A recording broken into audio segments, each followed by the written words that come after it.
আপনি যে জায়গাটায় কাজ করছেন ওই জায়গাটায় যদি আপনাকে কেউ সম্মান না করে, আপনাকে যদি গুরুত্ব না দেয়, আপনাকে যদি অ্যাভয়েড করে চলে, তখন আপনি কি করবেন? ওখানে কি আপনাকে মেরুদণ্ড নাই? আপনি ওখানে থাকবেন কন্টিনিউ? আমার মেরুদণ্ড আছে, আমি জানি যে আমাকে কি করতে হবে।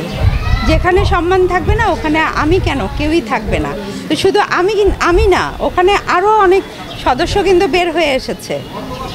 তো নিশ্চয়ই এখানে কোনো রিজন রয়েছে, না হলে সবাই কেন আসলো?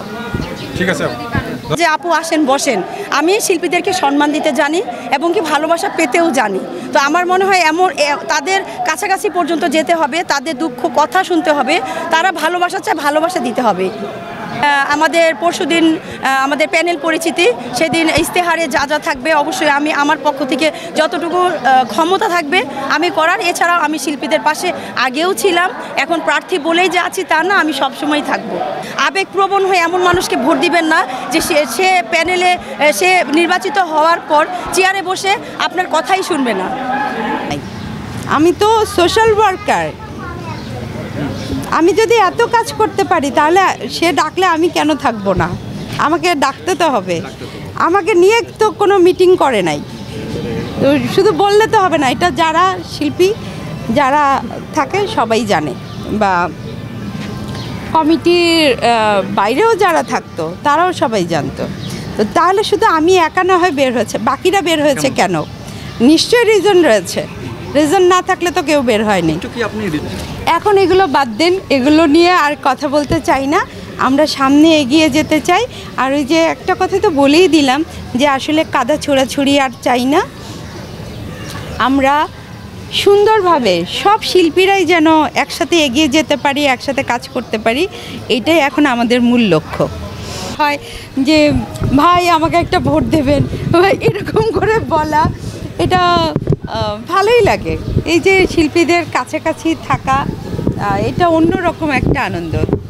570 জন শিল্পীর কাছে নির্বাচনের প্রচারণা করা এবং এর পরবর্তী জয় হয়ে তাদের দায়িত্ব নেওয়া, দুইটাকে কীভাবে দেখছি? শিল্পী সবাই আমাদের, এবং আমরা সবাই চাই যে শিল্পীরা সবাই মিলেমিশে আমরা যেন একসাথে হয়ে কাজ করতে পারি।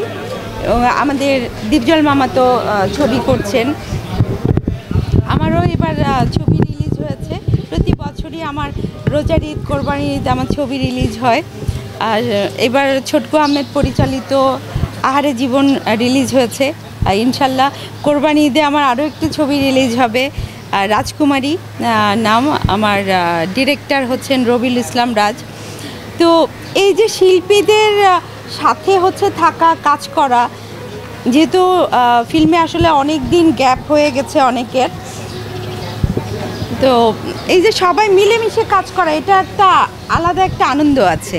তো আমরা এই কারণেই চাই যে মিশা দীপজল প্যানেলটা জয়ী হোক, কারণ আমাদের শ্রদ্ধেয় দীপজল মামা কিন্তু অনেক ছবি করেন, আর ছবি করলে আমাদের শিল্পীরা কাজ করতে পারবে, আমাদের যারা টেকনিশিয়ানরা আছে তারা কাজ করতে পারবে।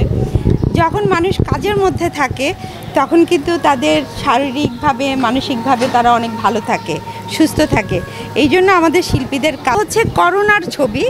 করোনার সময় আমাদের সারা পৃথিবীতে আমরা প্রতিটা পরিবারে আমরা কী ধরনের প্রবলেমগুলো মানে পড়েছিলাম, আমরা সেই প্রবলেমগুলো নিয়ে কিন্তু হচ্ছে এই ছবিটা। আর এন্টারটেনমেন্টের সময় হচ্ছে ঈদের ছবি, তো এই সময় এই কান্নার ছবি, এটা তো কষ্টের ছবি, তাই না? মনে হয় ভালো হতো। এবার আসলে কার্যকরী পরিষদ সদস্য আসলে নির্বাচনের কারণটা কি, কোনো পদে না? এবার আসলে আমি নির্বাচন করতেই চাইনি, কারণ গতবার হচ্ছে আমার প্রথম হচ্ছে ইলেকশন ছিল। তো এবারে ইলেকশন করার আমার কোনো ইচ্ছা ছিল না, কিন্তু আমাকে দীপজল মামা, তারপর মিশা ভাই, রুবেল ভাই, ওনারা অনুরোধ করেছেন, এই জন্যই আসলে এসেছি। আর আপনারা দেখবেন যে এখানে কার্যকরী সদস্য কারা কারা দেখেছেন। ওনাদের সাথে থাকতে পারাটাও কিন্তু সৌভাগ্যের বিষয়। তো এই জন্যই আসলে আমি ওনাদের সাথেই আছি, কারণ ওনারা প্রত্যেকে এক একজন লিজেন্ড। ওনাদের উপরে কোনো কিছু করা বা যাওয়া সেটা আমি মনে করিনি যে একটা প্যানেলে একটা সদস্য থাকা মানেই অনেক কিছু। এখানে পদ কোনো ব্যাপার না, কথা হচ্ছে যে আমি আমার শিল্পীদের জন্য কাজ করব, আমার মানসিকতাটা থাকাটাই জরুরি, এটা আমি চিন্তা করেছি। আচ্ছা আপু, গতবার যে নির্বাচন জয়ী হয়েছেন সাংগঠনিক সম্পাদক পদে, আর এবার আপনি অনেক কথা বলেছেন, আপনার অনেক আক্ষেপ ছিল, অনেক রোধ ছিল যে আপনি ঠিকঠাকভাবে আপনার সাংগঠনিক দায়িত্ব পালন করতে পারেন। ওইটার কারণে কি নির্বাচন করছেন? পাশাপাশি আপনার গতকাল কী কী সমস্যাগুলো ফেস করেছেন, আর এবার শিল্পীদের নিয়ে কী কী সমস্যাগুলো উত্তরাতে চেষ্টা করবেন? এবার গতবার যেটা হয়েছে যে প্রায় 1.5 বছর কিন্তু মামলা মোকদ্দমায় কিন্তু সময়গুলো চলে গেছে। আমরা 2টা মাত্র হচ্ছে পিকনিক পেয়েছি আর ঈদ পেয়েছি। তো ওই সময় আমাদের শিল্পীদের সাথে যোগাযোগ করা ওটা সবসময়ই ছিল। কোনো শিল্পীরা অসুস্থ হলে তাদের খোঁজখবর নেওয়া, সেটা আমি হচ্ছে করেছি। কিন্তু 103 জন শিল্পী এবং আরও আমাদের মিডিয়ার কিছু আরও শিল্পী প্রায় 40 জনের মতো, এই শিল্পীদের কোনো নাম্বার আমাকে দেওয়া হয় না। এটা এই পিকনিকের আগে হচ্ছে আমি বারবার চেয়েছিলাম যে সবাইকে দাওয়াত দেব, সেজন্য এই নাম্বারগুলো আমাকে দেওয়া হয়নি। এই কারণে আমি তাদের সাথে আমি যোগাযোগ করতে পারিনি, কারণ 103 জন তারা নিপুণের বাইরে হচ্ছে ওইভাবে আসলে মিশে নাই।